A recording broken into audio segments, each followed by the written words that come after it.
WhatsApp guys, അപ്പോൾ നമ്മളിന്ന് വന്നിരിക്കുന്നത് നമ്മുടെ യൂട്യൂബ് ചാനലിന് 0.1K സബ്സ്ക്രൈബേഴ്സ് ആയതിൻ്റെ സെലിബ്രേഷനോടനുബന്ധിച്ചാണ്. അപ്പോൾ നമുക്ക് വീഡിയോ കാണാം. എന്താണ് 0.1K അതിനോടുള്ള നിൻ്റെ ഒരു പ്രതികരണം? ഞങ്ങളുടെ ഗസ്റ്റാണ്, പറയൂ.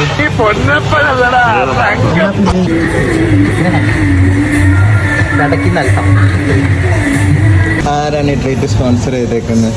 ഈ ട്രീറ്റ് സ്പോൺസർ ചെയ്തത് അൽ ഷെയ്ഖ് അൽ ബിൻ സാബു അഹമ്മദ്. എല്ലാവർക്കും എന്നെ മതി. From UK തിരുപ്പന്തിറ്റി. 0.1K ആയതിൻ്റെ ചെലവാണ് ഞങ്ങൾക്ക് ചെയ്തേക്കുന്നത്. ഈ അവസരത്തിൽ ഞങ്ങൾ സാബുവിനെ വളരെയധികം മിസ് ചെയ്യുന്നുണ്ട്. ഞങ്ങൾ ഹാപ്പിയാണ്. 1K ആയിട്ടുണ്ടെങ്കിൽ ഇതിലും വലിയ ട്രീറ്റാണ് ഞങ്ങൾക്ക് ഓഫർ ചെയ്തത്. സബ്സ്ക്രൈബ് ചെയ്യാൻ മറക്കല്ലേ.